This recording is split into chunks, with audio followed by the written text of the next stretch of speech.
Good morning students. మనం నిన్నటి క్లాస్లో C3 వాల్యూము లేదా కెల్విన్ వాల్యూమ్ గురించి చెప్పుకున్నాము. తర్వాత C4 వాల్యూమ్ గురించి చూద్దాము. We are already discussed about the C3 cycle or Kelvin cycle. This is the path for the synthesis of glucose in the green plants. The green plants have prepared their food materials through the C3 pathway, that is Kelvin cycle. Through the Kelvin cycle, plants prepare their own food material. Melvin Kelvin et al. Invented these reactions involved in the Kelvin cycle. Now we are going to discuss about the C4 cycle. C4 cycle గురించి మనం ఈరోజు క్లాస్లో నేర్చుకుందాము.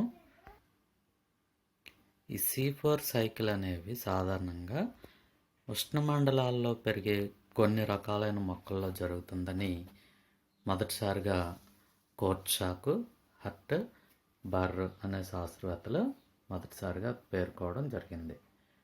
ఈ C3 cycle అనేది సాధారణంగా మనకి C3 విధానంలోనే మొక్కలు కన్జన్ సంయోక్రియను జరుపుకొని గ్లూకోజ్ను తయారు చేసుకుంటాయని శాస్త్రవేత్తలు భావించడం జరిగింది. చాలా కాలం పాటు మొక్కల గ్లూకోజ్ తయారీ విధానము C3 విధానంలోనే జరుగుతుందని భావించారు. అయితే మొదటిసారిగా కోర్ట్షాక్, హర్ట్, బర్ర్ అనే ముగ్గురు శాస్త్రవేత్తలు 1965వ సంవత్సరంలో దీనికి భిన్నమైన విధానాన్ని, అంటే కెల్విన్ వాల్యూమ్ కంటే భిన్నమైన విధానాన్ని వీళ్ళు కనుక్కోవడం జరిగింది. వీళ్ళు మొదటిసారిగా అంటే కెల్విన్ వాల్యూమ్లో అయితే మొదటిసారిగా పాస్పోగ్లిజరిక్ ఆమ్లము లేదా PGA అనే పదార్థము ఏర్పడుతుందని మనకు తెలుసు. PGA లేదా పాస్పోగ్లిజరిక్ ఆమ్లం అనేది మొట్టమొదటి ఉత్పన్నమని మనకి తెలుసు. కానీ వీళ్ళు దానికి భిన్నమైన పదార్థాన్ని, అంటే మొదటిసారిగా ఆక్సాలో ఎసిటిక్ ఆమ్లము అనే పదార్థం అనేది ఈ కొన్ని రకాలైన మొక్కల్లో ఏర్పడుతుందని కోర్ట్షాక్, హర్ట్, బర్ర్ అనే ముగ్గురు శాస్త్రవేత్తలు పేర్కోవడం జరిగింది. అంటే మొదటగా ఏర్పడే ఉత్పన్నం అనేది ఆక్సాలో ఎసిటిక్ ఆమ్లం కాకుండా మాలిక్ ఆమ్లం కానీ లేదా ఆక్సాలో ఎసిటిక్ ఆమ్లం కానీ పాస్పోగ్లిజరిక్ ఆమ్లం కాకుండా మాలిక్ ఆమ్లం కానీ ఆక్సాలో ఎసిటిక్ ఆమ్లం కానీ ఆస్పార్టిక్ ఆమ్లం కానీ ఏర్పడుతున్నాయని వీళ్ళు మొదటిసారిగా పేర్కొన్నారు. యాక్చువల్గా అయితే నిజానికి మొదటిసారిగా పాస్పోగ్లిజరిక్ ఆమ్లం మాత్రమే ఏర్పడాలి. కానీ అలా పాస్పోగ్లిజరిక్ ఆమ్లం ఏర్పడకుండా కొన్ని మొక్కల్లో మాలిక్ ఆమ్లం కానీ ఆస్పార్టిక్ ఆమ్లం కానీ ఏర్పడుతుందని వీళ్ళు మొదటిసారిగా పేర్కోవడం జరిగింది. అంటే కెల్విన్ వలయానికి భిన్నమైన చర్యలు వీటిలో జరుగుతున్నాయి. కెల్విన్ వలయం కంటే ఏవో కొన్ని ప్రత్యేకమైన భిన్నమైన చర్యలు అనేవి కొన్ని మొక్కల్లో ఉన్నాయని వీళ్ళు పేర్కోవడం జరిగింది. కాబట్టి దీని మీద తర్వాత శాస్త్రవేత్తలు పరిశోధన చేయటం మొదలుపెట్టారు. ఆ తర్వాత 1969వ సంవత్సరంలో ఆస్ట్రేలియా దేశానికి చెందిన హచ్ మరియు స్లాక్ అనే ఇద్దరు శాస్త్రవేత్తలు చెరకు, మొక్కజొన్న మొదలైన మొక్కల్లో ఈ ప్రత్యామ్నాయ మార్గాన్ని వీళ్ళు కనుక్కొని ధృవపరిచారనమాట. They proved in the some other plants the different pathway they invented in the other type of plants. They are Hatch and Slack. They conducted their experiments on sugarcane and maize plants in 1969, and they proved this different type of mechanism is present in the sugarcane and maize. So అందువలన మనకి ఒక భిన్నమైన ఈ carbon స్థిరీకరణ అనేది ఉంది. సాధారణంగా జరిగే కెల్విన్ వలయానికి భిన్నమైన ప్రక్రియ అనేది వీటిల్లో ఉంది అని హచ్ మరియు స్లాక్ అనే శాస్త్రవేత్తలు పూర్తిగా మనకి కన్ఫర్మ్ చేశారు, ధృవపరిచారు. అప్పుడు వీటిలో ఏర్పడే మొట్టమొదటి ప్రాథమిక సమ్మేళనం అనేది 4 కార్బన్లు కలిగి ఉంటుంది. మాలిక్ ఆమ్లం కానీ, ఆస్పార్టిక్ ఆమ్లం కానీ, ఆక్సాలో ఎసిటిక్ ఆమ్లం కానీ, ఇవి ఓఏఏ అనే సమ్మేళనం ముందుగా ఏర్పడుతుంది. ఆక్సాలో ఎసిటిక్ ఆమ్లం ఇది 4 కార్బన్లను కలిగి ఉంటుందని వీళ్ళు కనుక్కోవడం జరిగింది. అందువలన ఈ మార్గాన్ని C4 మార్గం అని అంటారు. C4 మార్గం అని అంటారు. అయితే ఈ C4 మార్గం అన్ని మొక్కల్లోనూ కూడా ఉంటుందా అంటే ఉండదు. కొన్ని మొక్కల్లో ఆవృత బీజాలకు చెందిన 11 కుటుంబాలకు చెందిన మొక్కల్లో దీన్ని కనుగొన్నారు. The C4 cycle is observed in the plants of 11 families. In the 11 families, 19 genus are having this type of C4 cycle. In 19 genus, there are nearly 900 species are performing this type of C4 cycle pathway. మన భారతదేశంలో అయితే దీని మీద ఎక్కువగా professor Ramdas అనే శాస్త్రవేత్త ఎక్కువగా పరిశోధన చేయటం అనేది జరిగింది. ఆచార్య రామదాస్ అనే అతను మన ఆంధ్రప్రదేశ్ రాష్ట్రంలోనే శ్రీకృష్ణదేవరాయ విశ్వవిద్యాలయంలో ప్రొఫెసర్గా పనిచేస్తూ దీని మీద ఎక్కువగా మనకి పరిశోధనలు చేయటం అనేది జరిగింది. అందువలన ఈ C4 మార్గాన్ని తర్వాత శాస్త్రవేత్తలు ధృవపరచడం అనేది జరిగింది. అంటే C4 మార్గం అంటూ ఒకటి ఉంది. కెల్విన్ వలయానికి భిన్నమైన విధానం అనేది కొన్ని మొక్కల్లో ఉంటుంది. కెల్విన్ వలయం కంటే భిన్నమైన విధానం అనేది 11 కుటుంబాలకు చెందిన 19 ప్రజాతుల్లో 900 జాతుల్లో ఇది జరుగుతుందని తర్వాత అనేక మంది శాస్త్రవేత్తలు దీన్ని గుర్తించడం జరిగింది. ఇది alternative type of the carbon assimilation technique, carbon assimilation process, ఏకాంతర కార్బన స్థిరీకరణ మార్గము. దీన్నే మనం C4 మార్గం అని పిలుస్తున్నాము. హచ్ మరియు స్లాక్ అనే శాస్త్రవేత్తలు దీన్ని కనుక్కోవడం జరిగింది. ఓకే, ఇప్పుడు ఈ C4 మార్గం అనేది ఏ విధంగా జరుగుతుంది అనేది చూస్తే, ఈ C4 మార్గం తెలుసుకోవడానికి ముందు మనం ఈ C4 మార్గం జరిగే మొక్కల్లో ఒక ప్రత్యేకమైన నిర్మాణం అనేది ఉంటుంది. దాని గురించి మనం తెలుసుకోవాలి. అదే క్రాంజ్ అంతర్నిర్మాణము. క్రాంజ్ అంతర్నిర్మాణం అనే Kranz anatomy is observed in the plants which are performing the C4 cycle type of carbon assimilation. C4 రకానికి చెందిన కార్బన్ స్థిరీకరణ జరుపుకునే మొక్కల్లో క్రాంజ్ అంతర్నిర్మాణం అనేది కనిపిస్తుంది. క్రాంజ్ అంతర్నిర్మాణము అంటే ఏంటి? క్రాంజ్ అంతర్నిర్మాణం అనేది సాధారణంగా ఈ ఉష్ణమండల జాతుల్లో ఎక్కువగా కనిపిస్తుంది. వీటిలో క్రాంజ్ అంటే ఒక దండ అని అర్థము. ఈ దండలో మనకి ఏ విధంగా ఉంటుందంటే నాలికాపుంజం అనేది పత్రం అంతర్నిర్మాణంలో ఉంటుంది. ఆ నాలికాపుంజం యొక్క నిర్మాణంలో దారువు పోషక కణజాలాలు ఉంటాయని మనకు తెలుసు. ఆ నాలికాపుంజానికి చుట్టూ కూడా ఒక ప్రత్యేకమైన వరుస కణాలు ఒక దండ వలె అమరు ఉంటాయి. అందువలన దీన్ని క్రాంజ్ అంతర్నిర్మాణం అని పిలుస్తారు. అంటే ఇది పత్రం అంతర్నిర్మాణము. ఇది చూసుకుంటే ఈ ఊర్ధ్వ తలంలో ఉండేది ఊర్ధ్వ బాహ్య చర్మం అని మనకు తెలుసు. అధో తలంలో ఉండేది అధో బాహ్య చర్మము. ఈ మధ్య భాగం అంతా కూడా పత్రాంతరము. పత్రాంతరంలో స్తంభ కణజాలము, స్పంజి కణజాలం అనే నిర్మాణాలు ఉండొచ్చు, లేదా పూర్తిగా స్పంజి కణజాలమే మనకి కనిపించవచ్చు. అయితే స్తంభాకార కణజాలము, స్పంజి కణజాలం అనేది ఉండకపోయినా సరే అనేక నాలికా పుంజాలు అనేవి పత్రంలో మనకి అక్కడక్కడ ఇలాగా అనేక నాలికా పుంజాలు అనేవి కనిపిస్తుంటాయి. దీనిలో దారు అనేది ఊర్ధ్వ బాహ్య చర్మం వైపు, పోషక కణజాలం అనేది అధో బాహ్య చర్మం వైపు ఏర్పడి ఉంటుంది. ఇక్కడ మనకి చూస్తే నాలుకా పుంజం అనేది ఉంది. నాలుకా పుంజంలో దారువు పైవైపుకి దారు ఉంది, క్రింది వైపుకు పోషక కణజాలం కూడా ఉంటుంది. ఇప్పుడు ఈ నాలుకాపుంజం మొత్తాన్ని ఆవరించి ఈ నాలుకాపుంజం చుట్టూరు కూడా ఒక ప్రత్యేకమైన వరుస కణాలు అనేవి కనిపిస్తున్నాయి. ఈ ప్రత్యేకమైన వరుస కణాలను మనం నాలుకాపుంజ కవచ కణాలు, bundle sheath cells. There are special layer of cells are present around the vascular bundle. Those cells are called bundle sheath cells. Generally, these bundle sheath cells are different from the other mesophyll cells. ఇతర పత్రాంతర కణాలతో పోల్చినప్పుడు ఇవి కొంచెం భిన్నంగా ఉంటాయి. ఇవి పూర్తిగా ఇతర పత్రాంతర కణాలతో భిన్నంగా మనకి కనిపిస్తాయి. వీటిలో హరితరేణువులు కూడా ఉంటాయి. ఈ హరితరేణువులు మళ్ళీ గ్రానాలు లేకుండా ఉంటాయి. హరితరేణువు యొక్క నిర్మాణం మనం నేర్చుకున్నాము. హరితరేణువులు అనేవి ఒక చిన్న బిళ్ళల వంటి నిర్మాణాలు అని చెప్పాము. ఇలాగా బిళ్ళలా ఉంటాయని చెప్పుకున్నాము. 2 పొరలతో తయారైన కవచం అనేది హరితరేణువు చుట్టూ ఉంటుందని చెప్పాము. ఈ మధ్యలో థైలికాయిడ్ల దొంతరులు అనేవి ఉంటాయని కూడా చెప్పుకున్నాం.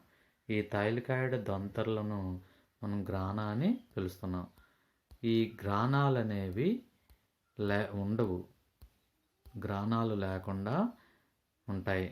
ఇక్కడ ఈ బండిల్ షీత్ సెల్స్లో, బండిల్ షీత్ సెల్స్ అంటే నాలుకాపుంజ కవచ కణాల్లో గ్రానాలు అనేవి లేకుండా ఉంటాయి. గ్రానాలు లేకుండా మనకి ఈ బండిల్ షీత్ సెల్స్ అనేవి హరితరేణువులను కలిగి ఉంటాయి. అటువంటి ప్రత్యేకమైన హరితరేణువులు ఈ మొక్కల్లో మనకి ఉంటాయి. అయితే మిగిలిన పత్రాంతర కణంలో మాత్రం సాధారణమైన హరితరేణువులు ఉంటాయి. అంటే ఈ సాధారణ హరితరేణువులతో పాటుగా గ్రానాలు లేని హరితరేణువులు కూడా కనిపిస్తాయి. దీన్నే హరితరేణువుల ద్విరూపకత, క్లోరోప్లాస్ట్ డైమార్ఫిజం అని పిలుస్తారు. Chloroplast dimorphism means different types of chloroplasts are present in the mesophyll cells of the leaf. Some of the chloroplasts are having granas and some of the chloroplasts are does not having any granas. This is the 2 types of chloroplasts are present in the mesophyll cells of the C4 plants, C4 leaves.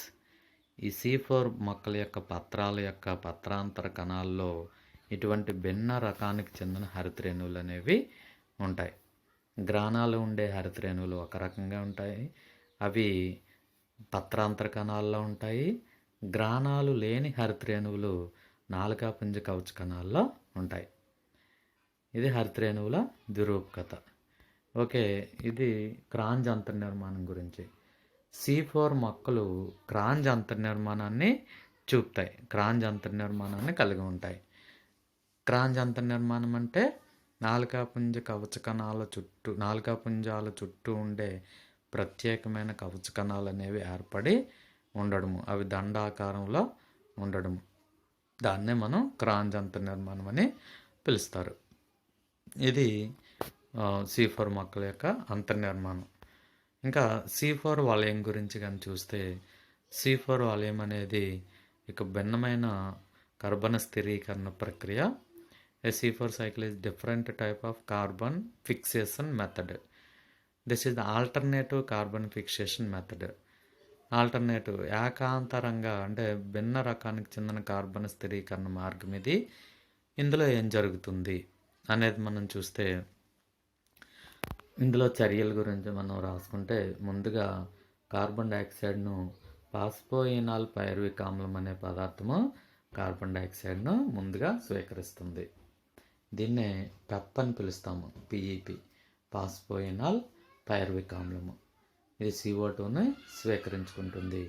CO2ని స్వీకరించుకొని ముందుగా అది 4 కార్బన్లు ఉండే ఆక్సాలో acetic ఆమ్లాన్ని ఏర్పరుస్తుంది.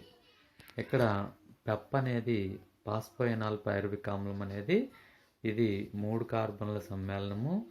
ఇదేమో ఒక carbon డైఆక్సైడ్తో కలుస్తుంది, కలిసి ఒక ఆక్సాలో acetic ఆమ్లాన్ని ఏర్పరుస్తుంది.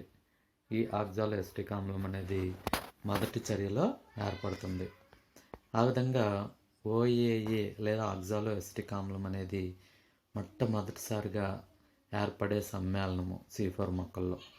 ఈ చర్య పత్రాంతర కణాల్లో మనకి జరుగుతుంది. This reaction is taken place in the mesophyll cells of the leaf. Mesophyll cells పత్రాంతర కణాలు ఇవి జరుగుతుంది. పత్రాంతర కణాలు నాలికాపుంజ కవచ కణాలు, 2 రకాలైన కణాలు ఉంటాయి. 2 రకాల్లో హరితరేణువులు ఉన్నాయి. ముందు మనం వీటి గురించి ఆల్రెడీ క్రాంజ్ అంతర్నిర్మాణంలోనే చెప్పుకోవడం జరిగింది.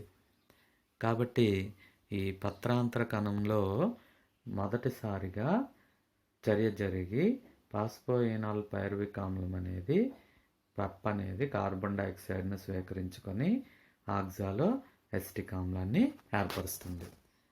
ఏర్పరిచిన తర్వాత ఇప్పుడు ఇదేమో NADPH అణువులను ఉపయోగించుకొని క్షయకరణ చెందుతుంది. దీనికి మొదటి చర్యకు పెప్ కార్బాక్సిలేజ్ అనే ఎంజైమ్ సహాయపడుతుంది. పాస్పోయినాల్ పైరువిక్ ఆమ్లము PEP పెప్ కార్బాక్సిలేజ్ అంటే కార్బన్ డైఆక్సైడ్ని శోషించుకోవడానికి తోడ్పడుతుంది కాబట్టి దీన్ని పెప్ కార్బాక్సిలేజ్ అని అంటారు. ఆ విధంగా మొదటిసారిగా పెప్ కార్బాక్సిలేజ్ అనే ఎంజైమ్ పాస్పోయినాల్ పైరువిక్ ఆమ్లాన్ని గ్రహించుకొని ఆక్సాలో ఎసిటిక్ ఆమ్లాన్ని ఏర్పరుస్తుంది. అది మొదటి దశ. ఇప్పుడు ఈ ఆక్సాలో ఎసిటిక్ ఆమ్లం అనేది మాలిక్ డీహైడ్రోజినేజ్ అనే ఎంజైమ్ సహాయంతో NADPH అణువులను వినియోగించుకొని మాలిక్ ఆమ్లంగా మారుతుందన్నమాట. NADPH అణువులను వినియోగించుకుంటుంది. It uses the NADPH molecules and converted into malic acid. Oxaloacetic acid is converted into malic acid with the help of the enzyme malic dehydrogenase. In this reaction, NADPH molecules are used, and these NADPH molecules will be converted into NADP plus molecules. NADPH అణువులు అనేవి NADP plus అణువులుగా మార్పు చెందుతాయి. ఇది రెండో చర్యలో మనకి ఈ విధంగా జరుగుతుంది. ఇప్పుడు పత్రాంతర కణంలో ఏర్పడిన మాలిక్ ఆమ్లం అనేది అంటే ఇది ఒకటో చర్యలో ఆక్సాలో ఎసిటిక్ ఆమ్లం వచ్చింది, ఇక్కడ పెప్ కార్బాక్సిలేజ్ అనే ఎంజైమ్ సహాయపడింది.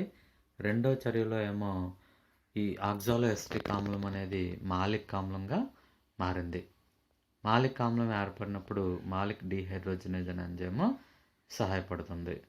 ఇప్పుడు ఈ మాలిక్ ఆమ్లం అనేది పత్రాంతర కణాల నుంచి, ఇక్కడ పత్రాంతర కణం అనేది చెప్పాము, ఈ పత్రాంతర కణాల నుంచి ఇది నాలికాపుంజ కవచ కణాల్లోకి వచ్చేస్తుంది. నాలికాపుంజ కవచ బండిల్ షీత్ సెల్స్లోకి వచ్చేస్తుంది. Now this malic acid is transported to bundle sheath cells. నాలికాపుంజ కవచ కణాల్లోకి ఇది చేరుతుంది. పత్రాంతర కణం నుంచి నాలికాపుంజ కవచ కణాల్లో చేరుతుంది. అంటే తర్వాత చర్యలు నాలికాపుంజ కవచ కణాల్లో జరుగుతాయి. పత్రాంతర కణంలో ముందుగా ఈ 2 చర్యలు జరిగాయి, అక్కడితో ఇక్కడ చర్య అయింది. తర్వాత ఈ మాలిక్ ఆమ్లం అనేది నాలికాపుంజ కవచ కణాల్లోనికి ప్రవేశిస్తుంది. నాలికాపుంజ కవచ కణాల్లో మాలిక్ ఆమ్లం అనేది మాలిక్ డీకార్బాక్సిలేజ్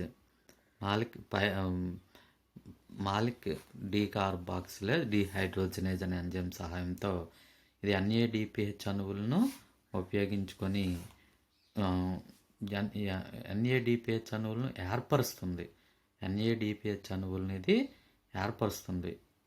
ఇక్కడేమో NADPH అణువులను వినియోగించుకుంటుంది, ఈ చర్యలో ఏమో NADPH అణువులను ఏర్పరుస్తుంది. కాబట్టి ఇక్కడ మనకి NADPH అణువులు 2 NADPH అణువులు ఖర్చు అయితే ఇక్కడ 2 NADPH అణువులు కూడా తిరిగి ఏర్పడడం అనేది జరుగుతుంది.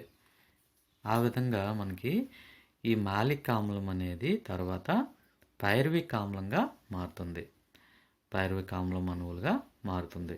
ఈ చర్యలో మాలిక్ డీకార్బాక్సిలేజ్ అనే ఎంజైమ్ సహాయపడింది కాబట్టి పైరువిక్ డీకార్బాక్సిలేజ్ అనే ఎంజైమ్ కార్బన్ డైఆక్సైడ్ని బయటకు విడుదల చేస్తుంది. అంటే నాలుక పుంజ కవచ కణాల్లో కార్బన్ డైఆక్సైడ్ మళ్ళీ విడుదల అయిపోతుంది. ఈ పత్రాంతర కణాల్లో శోషించుకున్న కార్బన్ డైఆక్సైడ్ అనేది ఆక్సాలోఎసిటిక్ ఆమ్లంలోకి వచ్చింది, అక్కడి నుంచి మాలిక్ ఆమ్లంలోకి వచ్చింది, తర్వాత మాలిక్ ఆమ్లం అనేది పుంజ కవచ కణాల్లోకి వచ్చింది. ఈ పుంజ కవచ కణాల్లో నుంచి మాలిక్ ఆమ్లం నుండి CO2 అనేది మళ్ళీ బయటకు వచ్చేస్తుంది. కార్బన్ డైఆక్సైడ్ మళ్ళీ బయటకు విడుదలవుతుంది. ఎక్కడ నాలుక పుంజ కవచ కణాల్లో ఇది జరుగుతుంది. జరిగి మాలిక్ ఆమ్లం అనేది పైరువిక్ ఆమ్లంగా మారుతుంది. Malik acid is converted into pyruvic acid with the help of pyruvic decarboxylase. In this reaction NADP plus molecules are converted into NADPH molecules. NADPH అణువులుగా మారుతాయి. NADP ప్లస్లు అంటే ఇది హైడ్రోజన్లను కోల్పోతుంది, కార్బన్ డైఆక్సైడ్ను కూడా కోల్పోతుంది. మాలిక్ ఆమ్లం అనేది హైడ్రోజన్లను, కార్బన్ డైఆక్సైడ్ను కూడా కోల్పోతుంది. కోల్పోయిన హైడ్రోజన్లను NADP ప్లస్ స్వీకరించుకొని NADPHగా మారుతుంది. అలాగే కార్బన్ డైఆక్సైడ్ని అయితే మనకి తర్వాత కెల్విన్ వాల్యూంలో ఇది పాల్గొంటుంది. కార్బన్ డైఆక్సైడ్ అనేది కెల్విన్ వాల్యూంలో ఇక్కడ మళ్ళీ కెల్విన్ వాల్యూం జరుగుతుంది. పుంజ కవచ కణాల్లోనే కెల్విన్ వాల్యూం అనేది జరుగుతుంది. పత్రాంతర కణాల్లో కెల్విన్ వాల్యూం అనేది జరగదు. నాలుక పుంజ కవచ కణాల్లో మాత్రమే కెల్విన్ వాల్యూం అనేది జరుగుతుంది. అంటే మీకు C4 వాల్యూంలో కెల్విన్ వాల్యూం కూడా ఉంటుంది, కెల్విన్ వాల్యూం కూడా జరుగుతుంది. కానీ కెల్విన్ వాల్యూం అనేది నాలుక పుంజ కవచ కణాల్లో మాత్రమే జరుగుతుంది. ఇప్పుడు ఈ పైరువిక్ ఆమ్లం అనేది పుంజ కవచ కణాల్లో ఏర్పడి ఆ పైరువిక్ ఆమ్లం అనేది తిరిగి పత్రాంతర కణాల్లోకి ప్రవేశిస్తుంది, పత్రాంతర కణాల్లోకి వెళ్ళిపోతుంది. ఈ పత్రాంతర కణాల్లోకి వెళ్ళిన పైరువిక్ ఆమ్లం అనేది మళ్ళీ ATP అణువులను ఉపయోగించుకుంటుంది. పైరువిక్ కైనేజ్ అనే ఎంజైమ్ సహాయంతో ATP అణువులను వినియోగించుకొని తిరిగి పాస్పోయినాల్ పైరువిక్ ఆమ్లంగా మారుతుంది. ఇక్కడ ATP అణువులు ఖర్చు అవుతాయి, పాస్పోయినాల్ పైరువిక్ ఆమ్లం అనేది ఏర్పడుతుంది. ఇది మనకి 6వ చర్య. ఈ విధంగా మనకి 6 చర్యల్లో ఈ పాస్పోయినాల్ పైరువిక్ ఆమ్లం అనేది మళ్ళీ తిరిగి ఏర్పడుతుంది. ఈ పాస్పోయినాల్ పైరువిక్ ఆమ్లము మళ్ళీ కార్బన్ డైఆక్సైడ్ని స్వీకరించుకోవడానికి ఇది తయారుగా ఉంటుంది. ఇది ఈ C4 వాల్యూమ్ యొక్క ఒక అవుట్లైన్ అన్నమాట.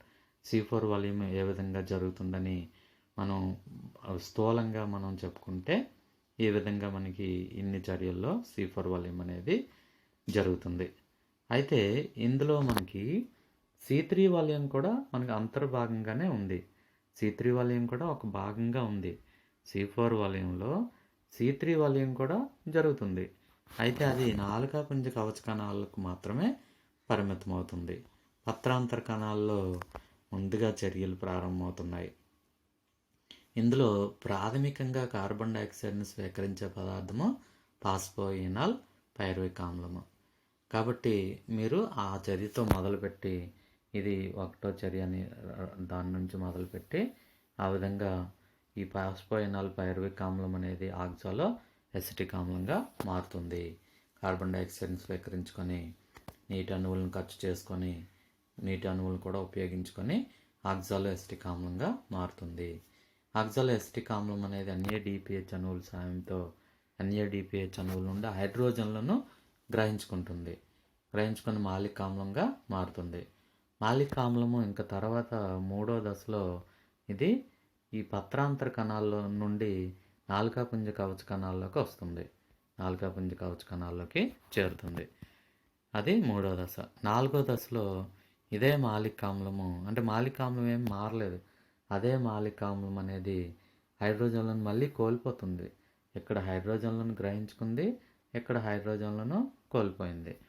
కోల్పోయిన హైడ్రోజన్లను NADP ప్లస్ అనేది స్వీకరించుకొని NADPH2గా మారుతుంది.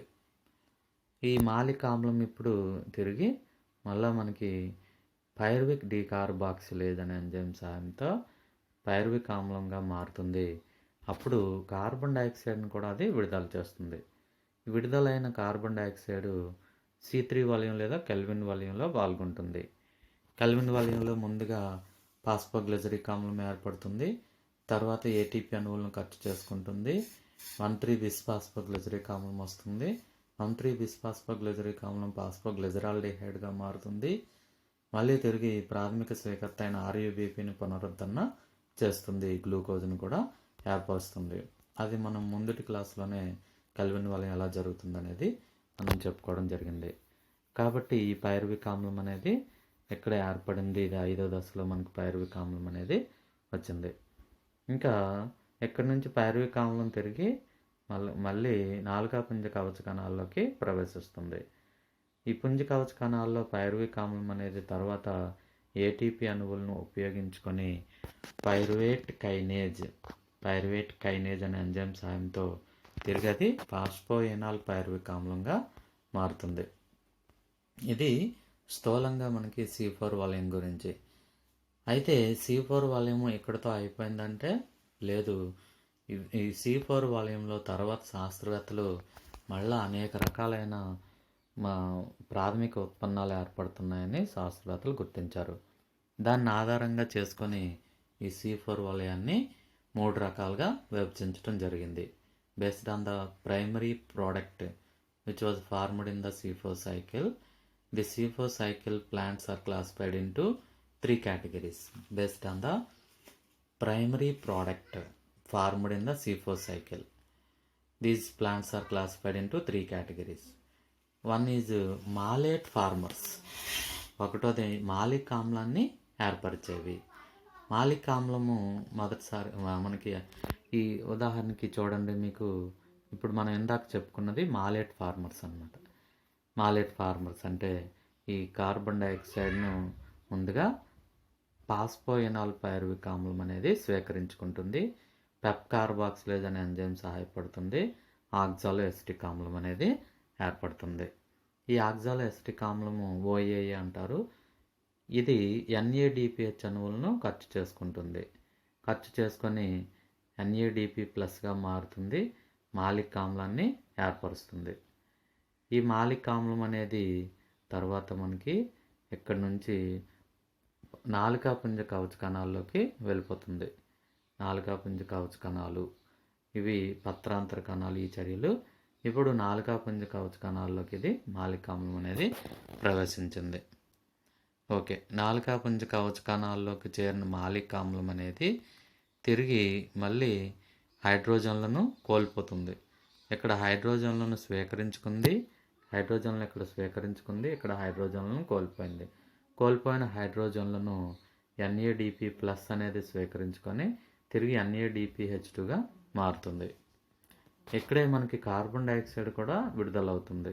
ఆ విడుదలైన కార్బన్ డైఆక్సైడ్ కెల్విన్ వలయం ద్వారా గ్లూకోజ్ తయారీకి సహాయపడుతుంది. ఇది కెల్విన్ వలయం మనకు పూర్తిగా ఆల్రెడీ చదువుకున్నాం కాబట్టి కెల్విన్ వలయం గురించి మళ్ళీ మనం ఇక్కడ డిస్కస్ చేయటం లేదు. కాబట్టి ఇక్కడ కార్బన్ డైఆక్సైడ్ నాలుకాపుంజ కవచ కణాల్లో విడుదలైన కార్బన్ డైఆక్సైడ్ను కెల్విన్ వలయం ద్వారా గ్లూకోజ్ తయారీకి ఇవి వినియోగించుకుంటాయి. అంటే గ్లూకోజ్ అనేది కెల్విన్ వలయంలోనే తయారవుతుంది. అయితే ప్రాథమిక స్వీకర్త మాత్రం ఇందులో పాస్పోఎనాల్ పైరువిక్ ఆమ్లము, ఎక్కడైతే RUBP అది మనకి తేడా. ఇక్కడ ఈ పైరువిక్ ఆమ్లం అనేది నాలుకాపుంజ కవచ కణాల్లో ఏర్పడిన పైరువిక్ ఆమ్లం అనేది తిరిగి పత్రాంతర కణాల్లోకి వచ్చేస్తుంది. అదే పైరువిక్ ఆమ్లం పత్రాంతర కణాల్లోకి వచ్చేసింది. పత్రాంతర కణాల నుండి ఇది మళ్ళీ తిరిగి ఈ ATP అణువులను ఉపయోగించుకొని అది పాస్పోఎనాల్ పైరువిక్ ఆమ్లంగా మారింది. పైరువిక్ ఆమ్లం అనేది పాస్పోఎనాల్ పైరువిక్ పెప్గా మారింది. ఇక్కడ మాలిక్ ఆమ్లం అనేది ఏర్పడుతుంది కాబట్టి వీటిని మాలేట్ ఫార్మర్స్, మాలిక్ ఆమ్లాన్ని ఏర్పరిచే రకాలని వీటిని పిలుస్తారనమాట. ఇది మొదటి రకం. C4 వాల్యూమ్లో మొదటి రకం. ఇంకా రెండో రకం గురించి చూద్దాము. రెండో రకము ఆస్పార్టిక్ యాసిడ్ ఫార్మర్స్ అంటే ఆస్పార్టిక్ ఆమ్లాన్ని ఏర్పరిచేవి. ఆస్పార్టిక్ ఆమ్లాన్ని ఏర్పరిచేవి ఏం చేస్తున్నాయో చూద్దాం. ఇందులో ఏం జరుగుతుందంటే పాస్పోఎనాల్ పైరువిక్ ఆమ్లం అనేది ముందుగా కార్బన్ డైఆక్సైడ్ను స్వీకరించుకుంటుంది. ఇందాకలాగానే పాస్పోఎనాల్ పైరువిక్ ఆమ్లం అనేది కార్బన్ డైఆక్సైడ్ను స్వీకరించుకుంటుంది. అది ఆక్సాలో ఎసిటిక్ ఆమ్లంగా మారుతుంది. ఈ ఆక్సాలో ఎసిటిక్ ఆమ్లం అనేది ఇందాకైతే మాలిక్ ఆమ్లంగా మారింది. NADPH అణువులను వినియోగించుకుంది. ఇక్కడ ఆస్పార్టిక్ ఆమ్లంగా మారుతుంది. ఏ విధంగా మారుతుందంటే ఆస్పార్టిక్ ఆమ్లం అనేది ఒక ఎమినో ఆమ్లం అని తెలుసు మనకి. ఇది NH2 అనే సముదాయాన్ని గ్రహించుకొని ఆక్సాలో ఎసిటిక్ ఆమ్లం అనేది NH2 సముదాయాన్ని గ్రహించుకొని ఆస్పార్టిక్ ఆమ్లంగా మారుతుంది. ఈ ఆస్పార్టిక్ ఆమ్లం అనేది పత్రాంతర కణాల నుంచి నాలికాపుంజ కవచ కణాల్లోకి చేరుతుంది.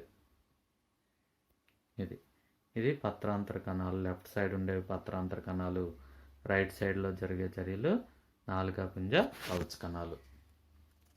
కాబట్టి ఆక్సాలో ఎసిటిక్ ఆమ్లం అనేది NH2 సమూహాన్ని గ్రహించుకొని తిరిగి ఆక్సాలో ఎసిటిక్ ఆమ్లము ఆస్పార్టిక్ ఆమ్లంగా మారింది. ఈ ఆస్పార్టిక్ ఆమ్లము తర్వాత నాలికాపుంజ కవచ కణాల్లోకి చేరుతుంది. This ఆస్పార్టిక్ acid transfer to bundle sheath cells.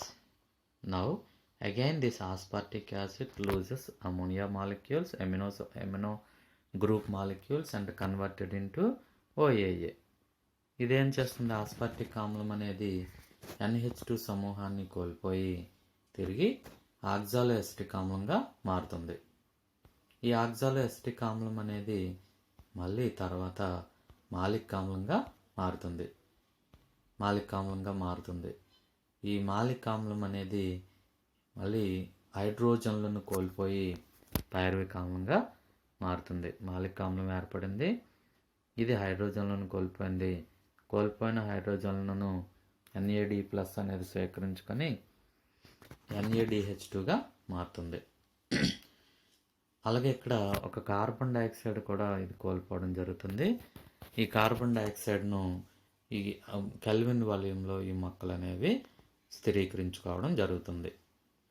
ఇది మనకి పైరువిక్ ఆమ్లం ఏర్పడే వరకు, అంటే పైరువిక్ ఆమ్లం వచ్చింది. పైరువిక్ ఆమ్లం ఏం చేస్తుందంటే ఇందాక ఆస్పార్టిక్ ఆమ్లం కోల్పోయిన ఎమినో సమూహాన్ని గ్రహించుకొని అలనిన్ అనే సముదాయంగా మారుతుంది. తర్వాత ఈ అలనిన్ అనేది నాలికాపుంజ కవచ కణాల నుండి తిరిగి పత్రాంతర కణాల్లోకి ప్రవేశిస్తుంది, వచ్చేస్తుంది. ఈ అలనిన్ తర్వాత ఎమినో సమూహాన్ని కోల్పోయి NH2 సమూహాన్ని కోల్పోయి తిరిగి పైరువిక్ ఆమ్లంగా మారుతుంది. పైరువిక్ ఆమ్లం అనేది పాస్పోఎనాల్ పైరువిక్ ఆమ్లంగా మారుతుంది. పాస్పోఎనాల్ పైరువిక్ ఆమ్లంగా మారడానికి ఇది ATP అణువులను ఖర్చు చేసుకుంటుంది. 2 ATP అణువులు అనేవి అవసరమవుతాయి. అదనంగా దీనికి 2 ATP అణువులు అనేవి కావాలి. కాబట్టి ఇక్కడ మనకి తిరిగి మళ్ళీ పాస్పోఎనాల్ పైరువిక్ ఆమ్లం అనేది ఏర్పడడాన్ని మనం గుర్తించవచ్చు. ఇందాక చెప్పుకునే మాలిక్ ఆమ్లం మాలేట్ ఫార్మర్స్లో ఎంత సంక్లిష్టమైన చర్యలు లేవు.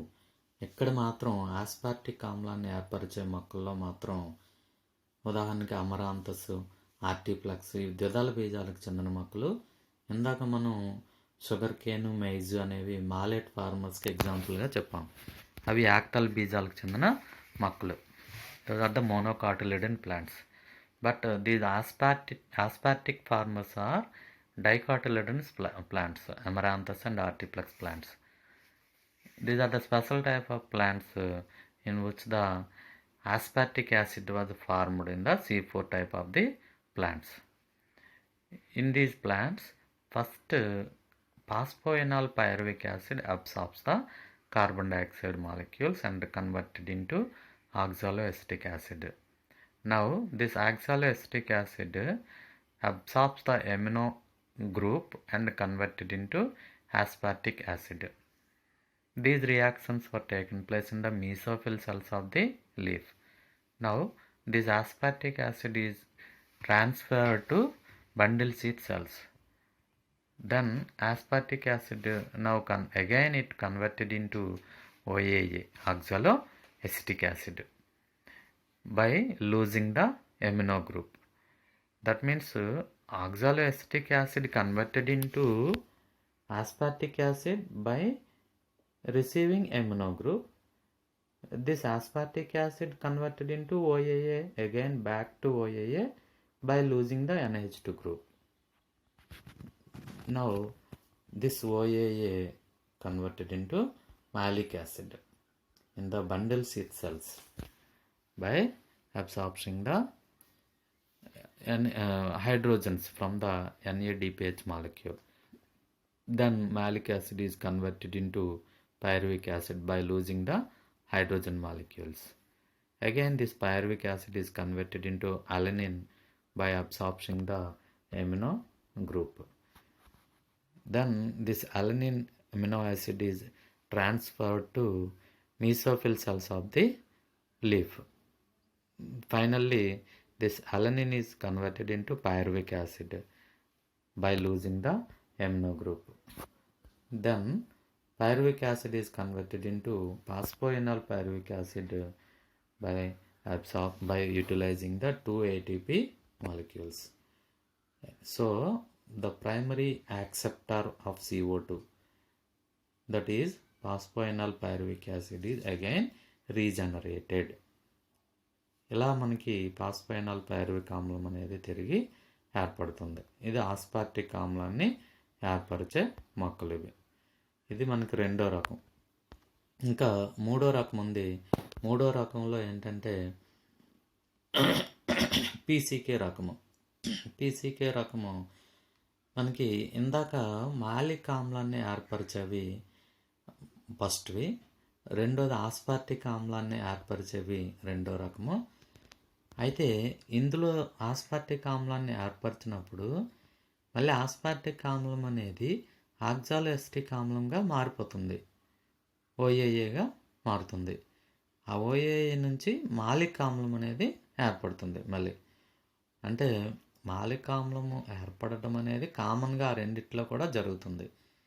కానీ అలా కాకుండా మాలిక్ ఆమ్లం ఏర్పడకుండా నేరుగా ఆక్సాలోఎసిటిక్ ఆమ్లం నుంచే మనకి కార్బన్ డైఆక్సైడ్ని విడుదల చేసేది మూడో రకం పీసీకే రకం అనేది మనకి third type of the plants. ఇందులో ఏం జరుగుతుందంటే ముందుగా పాస్ఫోఎనాల్ పైరువిక్ ఆమ్లం అనేది కార్బన్ డైఆక్సైడ్ను స్వీకరించుకుంటుంది. పాస్ఫోఎనాల్ పైరువిక్ ఆమ్లము కార్బన్ డైఆక్సైడ్ నీరుని స్వీకరించుకొని అది ఆక్సాలోఎసిటిక్ ఆమ్లంగా మారుతుంది. ఇవి పత్రాంతర కణాల్లో ఈ చర్యలు అనేవి జరుగుతున్నాయి. ఆక్సాలోఎసిటిక్ ఆమ్లం అనేది ఏర్పడింది. ఈ ఆక్సాలోఎసిటిక్ ఆమ్లం ఏం చేస్తుందంటే తర్వాత ఆస్పార్టిక్ ఆమ్లంగా మారుతుంది. ఆక్సాలోఎసిటిక్ ఆమ్లం అనేది ఆస్పార్టిక్ ఆమ్లంగా మారింది. అంటే రెండో దాంట్లో మనం ఏ విధంగా అయితే ఆస్పార్టిక్ ఆమ్లం వచ్చిందో అటువంటి ఆస్పార్టిక్ ఆమ్లం అనేది ఇక్కడ కూడా ఏర్పడింది. పత్రాంతర కణాల్లో ఇవి ఆస్పార్టిక్ ఆమ్లం అనేది ఏర్పడ్డాన్ని మనం గుర్తించాం. ఈ ఆస్పార్టిక్ ఆమ్లం మళ్ళీ అలాగే పుంజి కవచ కణాల్లోకి వెళ్ళి ఈ ఆస్పార్టిక్ ఆమ్లం అనేది మళ్ళీ ఆక్సాలోఎసిటిక్ ఆమ్లంగా మారింది. ఆక్సాలోఎసిటిక్ ఆమ్లం నుండి ఇందాకైతే రెండో రకంలో అయితే మాలిక్ ఆమ్లం అనేది ఏర్పడటాన్ని మనం గుర్తించాం. ఇక్కడ మాలిక్ ఆమ్లం రాకుండా ఆక్సాలోఎసిటిక్ ఆమ్లం నుంచి నేరుగా పాస్ఫోఎనాల్ పైరువిక్ ఆమ్లం అనేది ఏర్పడుతుంది. పాస్ఫోఎనాల్ పైరువిక్ ఆమ్లం అనేది డైరెక్ట్గా వచ్చేసింది. ఇక్కడ పెప్కార్బాక్సిలేజ్ అనే ఎంజైమ్ అనేది సహాయపడుతుంది. ఆక్సాలోఎసిటిక్ ఆమ్లం నుంచి ఇప్పుడు ఇక్కడ చూడండి, ఆక్సాలోఎసిటిక్ ఆమ్లం అనేది ఫస్ట్లో మీరు గమనిస్తే ఆక్సాలోఎసిటిక్ ఆమ్లము పెప్ నుండి ఆక్సాలోఎసిటిక్ ఆమ్లం అనేది ఇక్కడ వచ్చింది. ఎలాగా CO2ని గ్రహించుకొని పెప్ నుండి CO2 ఈ రెండు కలిసి ఆక్సాలోఎసిటిక్ ఆమ్లం అనేది ఏర్పడ్డాయి. ఇక్కడ అదే మనకి రివర్స్లో జరిగింది. ఆక్సాలోఎసిటిక్ ఆమ్లము కార్బన్ డైఆక్సైడ్ని కోల్పోయింది, కార్బన్ డైఆక్సైడ్ ఇటువైపు వచ్చేసింది, అండ్ ఫాస్ఫోయినాల్ పైరువిక్ ఆమ్లం కూడా వచ్చేసింది. ఇందాక ఈ రెండు కలిస్తేనే మనకి ఆక్సాలోఎసిటిక్ ఆమ్లం అనేది ఏర్పడింది. ఇక్కడ అదే చర్య మనకి రివర్స్లో జరిగి ఫాస్ఫోయినాల్ పైరువిక్ ఆమ్లం అనేది ఏర్పడింది. ఈ ఫాస్ఫోయినాల్ పైరువిక్ ఆమ్లం అనేది తర్వాత ఇప్పుడు పైరువిక్ ఆమ్లంగా మారింది. ఇవి కూడా పుంజ కవచ కణాల్లోనే జరిగింది. ఈ పైరువిక్ ఆమ్లం అనేది తిరిగి మనకి అలనిన్గా మారడం అనేది జరిగింది. అలనిన్ అనేది తిరిగి ఫాస్ఫోయినాల్ పైరువిక్ ఆమ్లంగా మారుతుంది. ఈ విధంగా ఈ చర్యలు అనేవి ఈ మూడో రకానికి చెందిన మొక్కల్లో జరుగుతున్నాయి. ఉదాహరణకి పానికం వంటి మొక్కల్లో ఈ C4 వలయం అనేది ఈ విధంగా జరుగుతుంది. కాబట్టి మీరు C4 వలయం గురించి రాయండి అని అడిగితే ఇవన్నీ కూడా పూర్తిగా వివరంగా మీరు రాయాల్సి అవసరం ఉంటుంది. C4 వలయంలో జరిగే చర్యలన్నీ కూడా. ముందుగా C4 వలయంలో జరిగిన పరిశోధనలు కోర్ట్షాకు, హర్ట్, బర్రు అనే ముగ్గురు శాస్త్రవేత్తలు ఏ విధంగా ప్రాథమిక ఉత్పన్నాలు అనేవి భిన్నంగా ఉంటున్నాయని తెలుసుకున్నారో, PGA కాకుండా ఫాస్ఫోగ్లిజరిక్ ఆమ్లం కాకుండా OAA అనేది ప్రాథమిక ఉత్పన్నంగా ఏర్పడుతుందని లేదా మాలిక్ ఆమ్లం కొన్ని మొక్కల్లో ఏర్పడుతుందని ఎలా తెలుసుకున్నారనేది రాసి తర్వాత హచ్ మరియు స్లాక్ అనే ఇద్దరు శాస్త్రవేత్తలు దీనిలో జరిగే చర్యలన్నింటినీ వివరించారు. వీళ్ళు కనుగొన్నారు. దాన్నే మనం హచ్ స్లాక్ వలయము, C4 వలయానికి ఇంకొక పేరు హచ్ స్లాక్ వలయము అని మనం చెప్పుకుంటాం అన్నమాట. ఇది మనకి C4 వలయం గురించి. C4 వలయం ప్రధానంగా మనకి ఉష్ణమండల ప్రజాతుల్లో కనిపిస్తుంది. ఉష్ణమండల ప్రజాతుల్లోనే మనకి సుమారుగా 11 కుటుంబాల్లో 19 ప్రజాతుల్లో 900 రకానికి చెందిన జాతుల్లో ఇది ఎక్కువగా మనకి కనిపిస్తుందని చెప్పాం. ఆ ప్రాథమిక అంశాలన్నీ రాసి తర్వాత C4 వలయం గురించి రాసి C4 వలయంలో 3 రకాలైన మొక్కలు ఉన్నాయి. ఒకటోది మాలేట్ ఫార్మర్స్, మాలిక్ ఆమ్లాన్ని ఏర్పరిచేవి. రెండోది ఆస్పార్టేట్ ఫార్మర్స్, రెండోది ఆస్పార్టిక్ ఆమ్లాన్ని ఏర్పరిచేవి. మూడోది PCK రకము, పానికమ్ టైప్ ఆఫ్ ప్లాంట్స్. ఇలాగా మనకి 3 రకాలకు చెందిన C4 రకాల గురించి, C4 మొక్కల రకాల గురించి మీరు వివరించి రాస్తే C4 వలయం అనేది కంప్లీట్ అవుతుంది. మనకి ఇది ప్రధానంగా ఏంటంటే మీకు C4 వలయము ఎక్కువగా అడిగే అవకాశాలు ఉంటాయి. కాబట్టి మీరు జాగ్రత్తగా ప్రిపేర్ అవ్వాలి. Okay, thank you.